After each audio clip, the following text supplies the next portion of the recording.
गर्मी और नमी के मौसम में स्किन इन्फेक्शन काफी बढ़ जाते हैं। आइए जाने देश और दुनिया के जाने माने और अपने शहर रांची के प्रसिद्ध डर्मेटोलॉजिस्ट डॉक्टर प्रदीप से कि त्वचा की सही देखभाल के लिए क्या करना चाहिए ताकि हमारी त्वचा निरोगी रहे।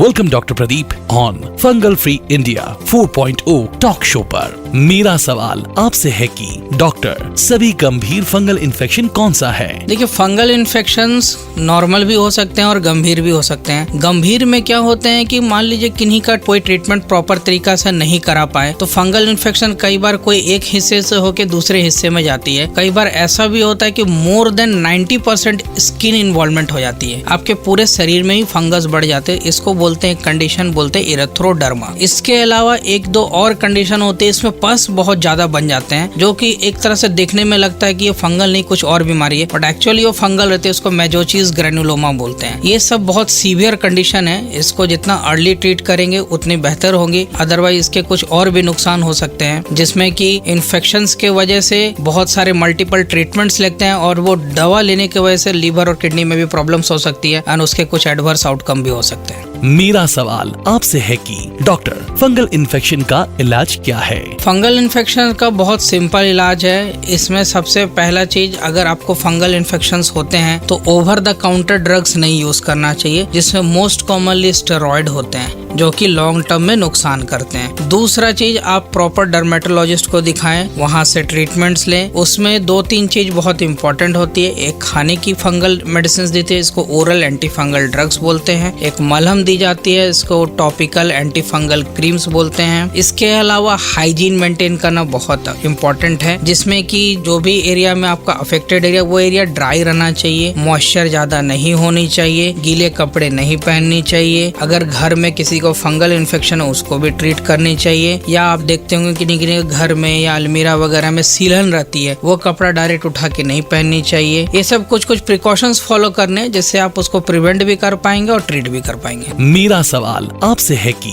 डॉक्टर फंगल इन्फेक्शन की देखभाल कैसे करें और उनसे कैसे निपटे? फंगल इन्फेक्शन गर्म और नमी वाले एनवायरमेंट्स में बहुत कॉमनली मिलते हैं। इसका सबसे मुख्य कारण क्या है कि मॉइस्चर, बॉडी में जहाँ पर मॉइस्चर कंटेंट्स ज्यादा रहते हैं वहाँ फंगल इन्फेक्शंस होने के चांसेस ज्यादा होते हैं। जैसे एक एग्जांपल के तौर पे हमारे आर्मपिट्स होते हैं या ग्रोइन, जांघों के बीच में, वहाँ पसीने होने के ज्यादातर चांसेस होते हैं, इसलिए वहाँ फंगस ग्रो करते हैं। फंगस के लिए पसीना, स्वेटिंग उनके लिए फूड होती है, ऑयल उनके लिए फूड होती है, तो ये सब फंगल इन्फेक्शंस को बढ़ावा देते हैं। इसके अलावा एक बहुत मोस्ट इंपॉर्टेंट फैक्टर्स होती है कि बॉडी की इम्यूनिटी। अभी पोस्ट कोविड में देखा गया है कि लोगों की इम्यूनिटी में काफी ज्यादा चेंजेस आए हैं, बट एक तरह का मैंने एक चीज ऑब्जर्व किया हमारे प्रैक्टिस में कि जो फंगल इन्फेक्शंस हैं, वैक्सीनेशंस के बाद उसकी इंसिडेंस गिरी है, उसके पहले काफी ज्यादा थे। अभी भी कुछ शहर जो झारखंड में हैं, वहाँ पर फंगल इन्फेक्शंस काफी ज्यादा है, क्योंकि वहाँ गर्मी ज्यादा होती है, पसीने ज्यादा होते हैं और बहुत सारे फैक्टर्स भी है इसके अलावा। मेरा सवाल आपसे है कि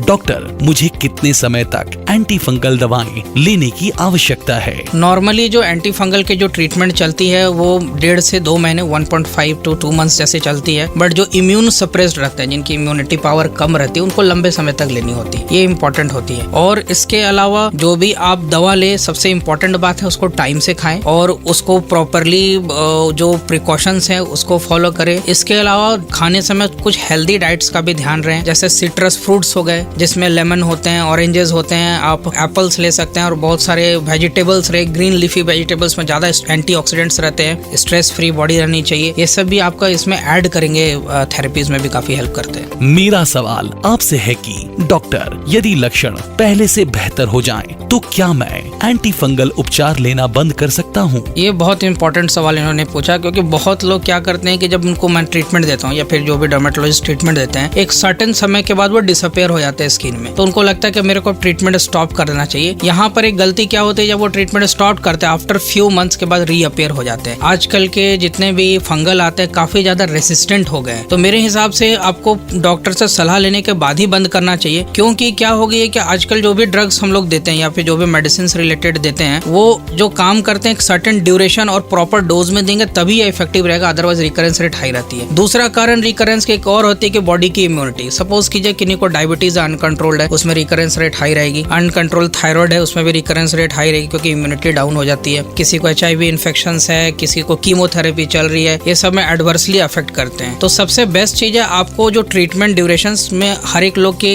लिए अलग अलग होते हैं और वो वेरी करते हैं। तो मेरे हिसाब से जो एंटी फंगल ट्रीटमेंट देनी चाहिए वो सबसे बेस्ट है कि आप उसको बराबर दें ट्रीटमेंट और प्रॉपर ट्रीटमेंट ड्यूरेशंस को फॉलो करें, ड्रग डोज प्रॉपरली ले सो दैट के रिकरेंस ना हो। Fungal Free India 4.0 is a public awareness initiative for healthy India.